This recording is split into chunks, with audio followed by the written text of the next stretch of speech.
This is Andrew bringing you another Keyforge deck reveal and review. This is another Worlds Collide deck that I got from a local friend. So far, 2 out of 3 of the decks that I've opened from him have had Mavericks, and the last one just had intense house cheating. We'll see what we get here. We got Untamed, Dees, and Brobnar. Nice spread. That's an interesting setup. This is Rook of Poison Rock, and we have here, so in Untamed I'm hoping for Amber generation as well as maybe some cost reduction. In Dees I'm hoping to be able to disrupt my opponent, maybe purge their stuff, maybe destroy their stuff. And in Brobnar I'm hoping for some board control and being able to exploit that. Maybe provide cover to do good stuff with the other 2 houses.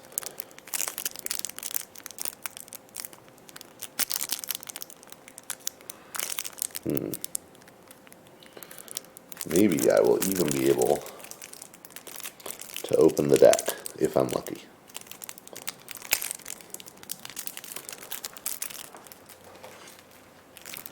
It's always a little bit of a struggle. I like to keep my nails pretty short, and most of the time I think this makes my life easier, but there are occasions when it does not feel that way.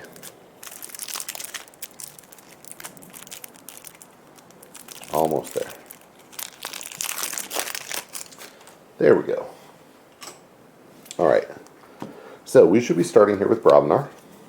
That's how the alphabet works. And we'll start with Alaka, who's a 4-power giant. Says if you have used a creature to fight this turn, Alaka enters play ready. Cool. Barn Raising is an action. When you play it for the remainder of the turn, your opponent loses an amber each time a friendly creature fights. We have Ganger Chieftain, a 5-power giant. With play, you may ready and fight with a neighboring creature. That's going to be nice. Narp is an 8-power giant with 1 armor, and Narp's neighbors can't reap. But it's huge. 2 Narps. Okay, that's a good number of Narps. We'll stop there. Oh no, 3 Narps. Really? 3 Narps. 3 Narps. Okay, well, we're going to have board presence. Shorty is a... And, you know, don't forget, the Narp itself can reap, so sometimes it works out. Shorty is a 4-power giant with Assault 4 and Reap and Rage Shorty. You know, the best case scenario is to get the Narps in a situation where the things next to them are things that want to fight anyway. Maybe you have Shorty between a couple of Narps. That can be okay. Yeah. Stiltkin is a 2-power goblin with Skirmish, and after a giant creature is played adjacent to Stiltkin, you ready and fight with Stiltkin. Okay. Tremor is an action that stuns a creature and each of its neighbors. 2 of those. And then Warrior's Refrain is an action with a bonus amber. When you play it, you stun each creature with power 3 or lower. Flamethrower is an artifact and weapon. When you exhaust it, you deal 1 damage to a creature with 1 splash. Okay, so what is this about? This is about dominating the board and stopping your opponent from doing fun stuff. Maybe burning some of their amber, stunning them. 3 stun cards in here. Is not about advancing our own game with a lot of reaping. I mean, the Narps says, no, we're not. That's not what this is about. This is about stopping our opponent, making sure we have control of the board. So we're going to really have to rely on our other houses to give us a lot of cool reap effects. Alright, and in Dees we start out with Binding Irons, which is again really all about slowing down our opponents. When you play it, your opponent gains 3 chains.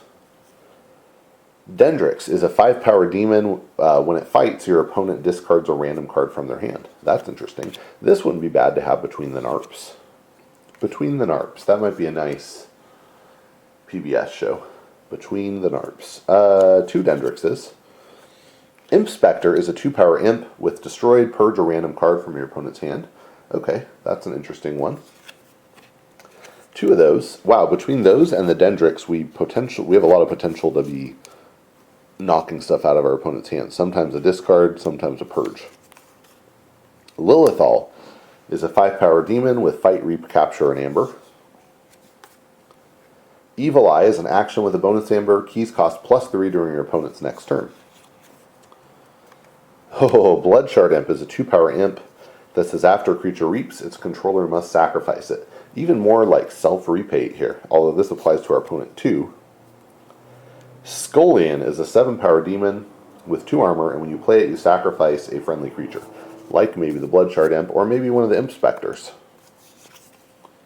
We have Spider, who's a 2-power demon with Skirmish, and it gains poison while it's attacking an enemy flank creature. This wouldn't be bad to have between the NARPs.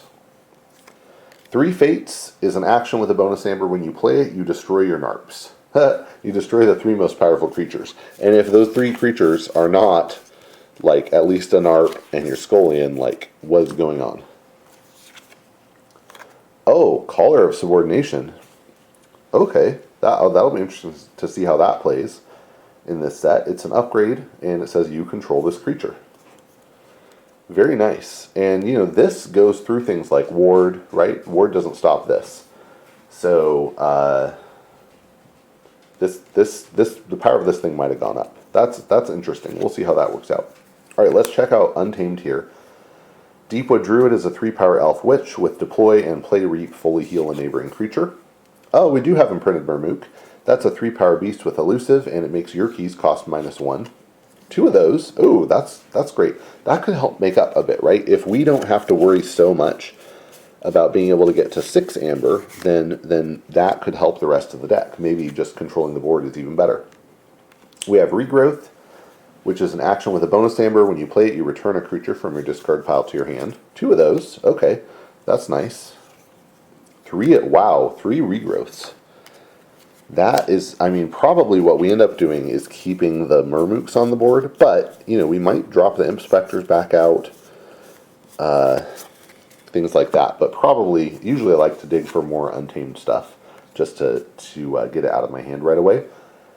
Rusnar is a 4-power beast and insect. After it fights, you destroy an artifact, and if that artifact had a bonus amber, you gain that much amber. Tantadlin is a 9-power tree that only deals 2 damage when fighting, but after it fights, you discard a random card from your opponent's archives. Oh, the Feathered Shaman is a 2-power human witch with elusive, and when it fights or reaps, you ward each of its neighbors. Oh, that could be good.